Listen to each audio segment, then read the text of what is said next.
Saudações. Nesse vídeo eu vou retomar a sequência da playlist Descobrindo o Vedanta, que nas últimas semanas eu não consegui encontrar um momento adequado para gravar, mas no vídeo anterior eu comecei a falar sobre os estágios de preparação para o aprendizado do Vedanta e comecei falando sobre Karma Yoga, que é muito mais que um mero estágio de aprendizado. Ele é a base que fundamenta um estilo de vida pautado na compreensão e na lógica do Dharma. Um estilo de vida onde a ênfase está na ação e não nos resultados. Um estilo de vida que envolve também uma atitude apropriada diante das circunstâncias que se apresentam. Outra coisa importante para compreender é que quando é falado nesses estágios de preparação e de aprendizado do Vedanta, isso não significa que um estágio é abandonado para que se passe para o estágio seguinte. O Karma Yoga, que nesse ordenamento é o primeiro estágio, ele deve se tornar uma conduta individual, inclusive após o autoconhecimento se tornar firme e estável na mente.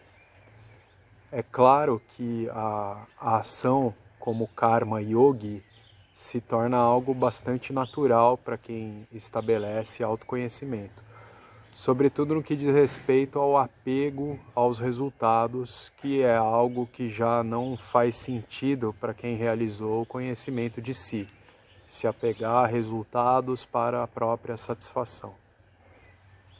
Mas, conforme foi mencionado no vídeo anterior, eu vou falar nesse vídeo aqui sobre o segundo estágio de preparação mental para o aprendizado do Vedanta, que é o Passana Yoga.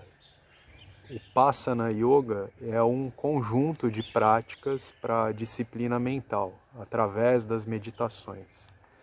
E a finalidade da disciplina mental é a conservação e o adequado direcionamento da energia mental para os nossos objetivos. Porque uma mente agitada e cheia de desejos e de medos, ela desperdiça muita energia, desperdiça muito do nosso poder Shakti.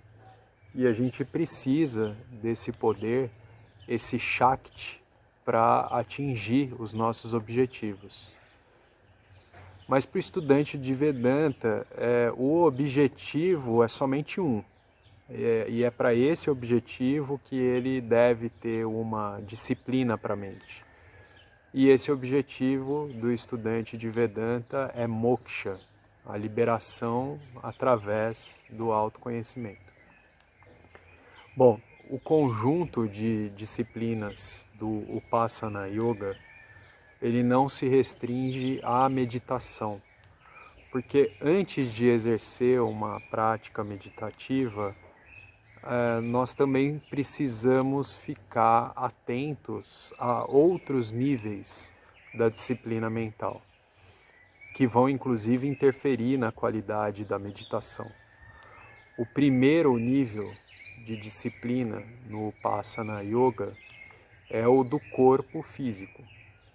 Eu não vou entrar em detalhes ou no contexto da cultura védica sobre o que está envolvido nessa disciplina sobre o corpo, mas o essencial a compreender é que essa disciplina envolve, primeiro, a alimentação, que deve ser uma alimentação saudável e moderada.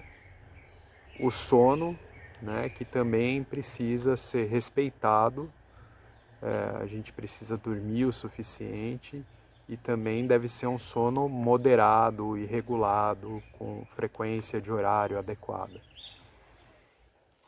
E a atividade física, uma prática regular e moderada de exercícios para o corpo, sem exageros, o suficiente para dissipar a energia estagnada no corpo, manter o corpo flexível e renovar as energias. O segundo nível de disciplina é o nível da disciplina verbal. Então ele envolve uma disciplina em relação à quantidade e à qualidade daquilo que nós dizemos. A fala deve ser moderada, deve ser sincera e não violenta. O terceiro nível de disciplina é para os sentidos. Os nossos órgãos sensoriais, eles são como portais para que o mundo seja experimentado na nossa mente, na forma de imagens, de sons, de texturas, de sabores, cheiros. E eu não tenho como bloquear os meus sentidos sempre que é conveniente. Eu posso até fechar os olhos, fechar a boca, tapar o nariz, tapar os ouvidos, mas eu não tenho como ficar assim o tempo todo. O que eu consigo, de fato, em alguns casos, é evitar as situações que poluem a minha mente ou que estimulam demais, hiperestimulam os meus sentidos. Essa disciplina sensorial, ela não deve ser entendida como uma necessidade de se isolar, de fugir de situações desagradáveis com as quais eu tenho que lidar. Como foi dito, a gente não tem como, não tem a opção de sempre bloquear os sentidos. Muitas vezes é necessário lidar com algumas situações com aceitação e tolerância, e em outras situações eu posso me preservar. Bom, aí finalmente a gente chega ao quarto nível da disciplina, que é a disciplina da própria mente. Os três primeiros níveis de disciplina eles já são disciplinas mentais, porque o centro de comando para disciplinar o corpo, a fala e os sentidos é a mente. Mas eu preciso começar por aquilo que é mais facilmente objetivado pela mente, desde o nível mais denso, que é o do corpo, passando por níveis mais sutis, que é o da fala e o dos sentidos, até então eu poder adquirir alguma habilidade para disciplinar a mente em si mesma. Porque a mente é ainda mais sutil e difícil de controlar. E, bom, dentro desse nível final de disciplina mental, existem meditações para o desenvolvimento de 4 aspectos mentais. Então foi falado de 4 níveis de disciplina, agora eu vou falar da meditação em 4 aspectos. O primeiro aspecto envolve relaxamento.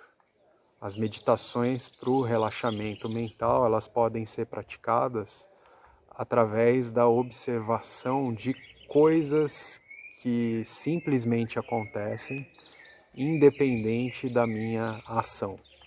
Então, pode ser a observação de uma paisagem natural, por exemplo, e que também pode ser visualizada mentalmente se eu não estiver na presença dessa paisagem.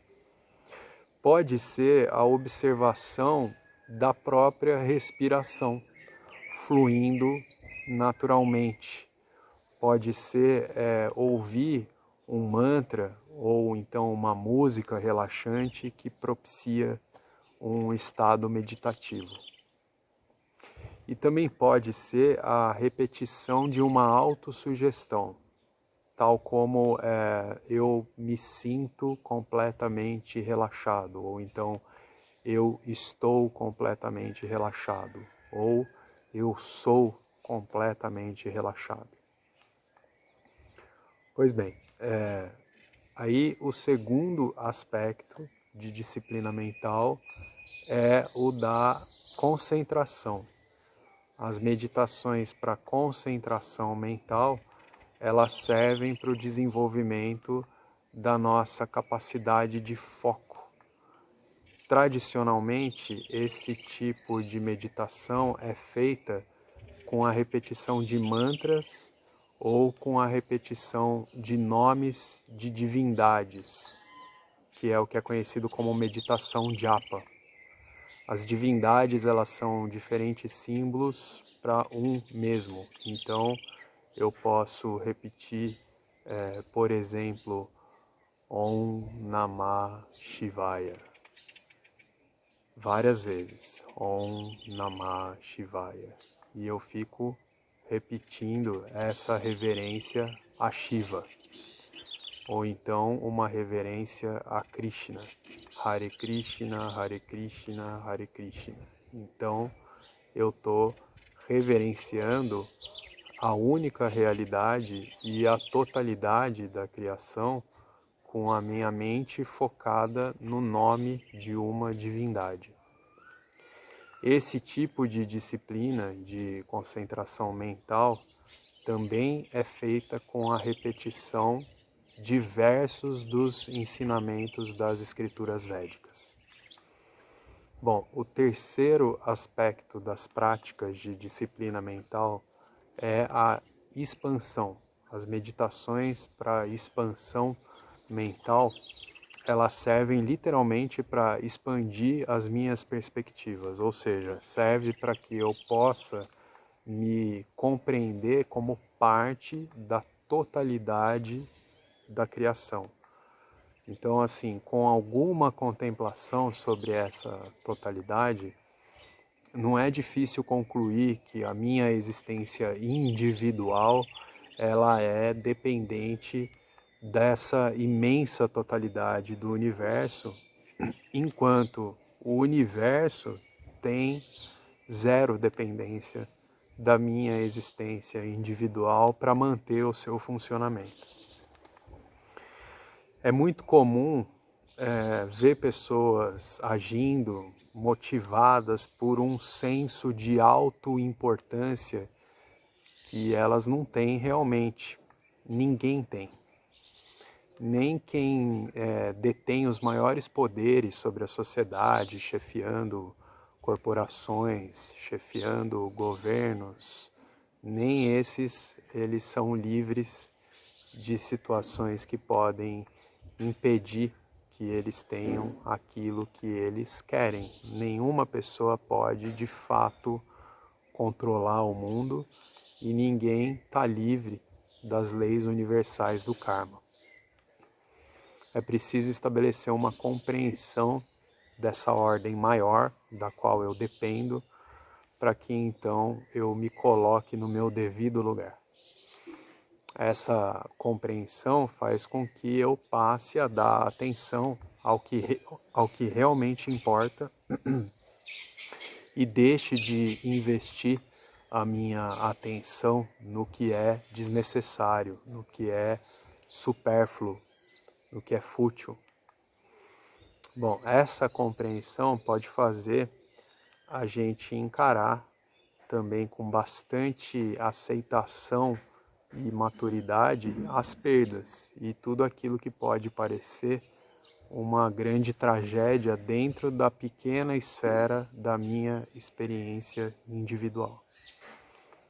Essa meditação para a expansão da mente, ela pode ser feita com visualizações mesmo, que podem começar por uma visualização macrocósmica, visualizando galáxias e aí aproximando para visualização de estrelas do sistema solar, e então o planeta, o continente que nós habitamos, as montanhas, os rios, as florestas, os animais e os seres humanos.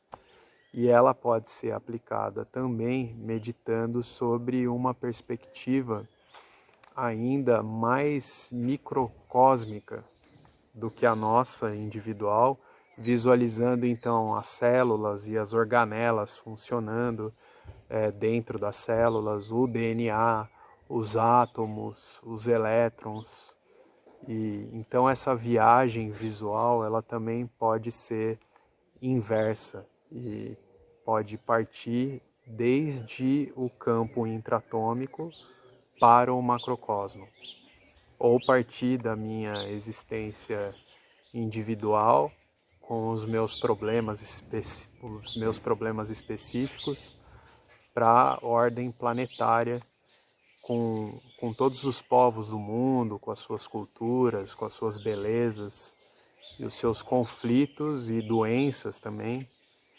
E então eu vou para uma visão onde o planeta inteiro é visto cada vez mais de longe, até se tornar o pálido ponto azul na imensidão do universo entre vários outros astros em movimento no universo. Dessa perspectiva, todos os nossos problemas já desapareceram. Esse tipo de meditação é chamada de Vishvarupa Upasana, que significa literalmente meditação sobre a forma do universo. Essa visão impactante do cosmos, que transforma a nossa compreensão da existência, ela é representada no capítulo 11 do Gita, quando o Arjuna ele fica espantado, fica completamente atônito no momento em que Krishna se revela para ele com uma visão da sua forma cósmica. Então, de uma só vez, o Arjuna tem o enorme impacto dessa visão de Krishna aparecendo como todo o universo, com uma forma de múltiplos símbolos e faces de divindades que representam toda a harmonia e, ao mesmo tempo, todos os aspectos transformadores e todos os aspectos destrutivos do universo. É uma visão muito impactante, de fato. Bom, o quarto aspecto das práticas de disciplina mental é sobre um refinamento da mente, que se faz com que o indivíduo ele estabeleça uma modificação dos seus valores. Esses valores são valores universais da mente de um sábio, um Jnani, e são exatamente 20 valores, dos quais eu não vou entrar em detalhes nesse vídeo aqui, mas alguns deles são valores como a ausência de presunção e de pretensão, a não violência, gratidão, a retidão, a equanimidade, a humildade, o desapego, a ausência de anseio por uma interação social, o compromisso com o autoconhecimento, uma compreensão do valor do autoconhecimento. E isso para citar alguns desses valores, porque caberia fazer uma explanação extensa sobre cada um deles, que é algo que eu poderia fazer futuramente, mas vamos deixar esse vídeo aqui na questão dos aspectos a trabalhar. E para trabalhar esses valores, há uma meditação para estabelecimento desses valores, e é um trabalho que é muito subjetivo e por isso é até difícil de explicar. Primeiro, é necessário que o indivíduo tenha a ciência dos seus valores e padrões mentais que ele considera negativos, e para isso é importante que se tome conhecimento dos valores positivos, que são esses valores universais que foram mencionados. Com isso, pode ser feita uma meditação para fazer a mente transitar dos valores negativos para os valores positivos que se queira estabelecer. E uma vez que é observada os efeitos positivos dessa transição desses diferentes padrões mentais na mente, meditando sobre esses valores, e então eu observo os efeitos disso na minha mente e eu posso retomar o foco de novo nos padrões negativos, e aí eu verifico os efeitos em contraste na mente. Eu posso então novamente focar nos padrões positivos e verificar como a minha qualidade mental se modifica ao meditar sobre esses valores positivos. Outra forma de meditar sobre os valores é por uma autossugestão. Eu posso afirmar para mim mesmo que os valores que eu desejo desenvolver e estabelecer, eles já são naturais em mim. E eu posso afirmar que eu sou livre dos valores negativos. Ainda que eu tenha esses valores negativos que se expressam em comportamentos que são contraproducentes, auto-insultantes, se expressam em compulsões ou então em vícios, nesse exercício meditativo eu afirmo para mim que eu sou livre de todos esses padrões negativos e eu tomo isso como um fato. Isso produz em mim uma qualidade mental que gradativamente aumenta a força de vontade para se tornar livre de fato desses padrões negativos. Bom, até aqui eu cobri os níveis e os aspectos de disciplina do Upasana Yoga. Então no próximo vídeo eu vou falar mais sobre práticas de meditação e o desenvolvimento do Upasana Yoga no seu aspecto devocional, até as meditações com foco em Paramatma, a pura consciência, livre de limitações e livre de todos os atributos da manifestação. Muito obrigado e até o próximo vídeo.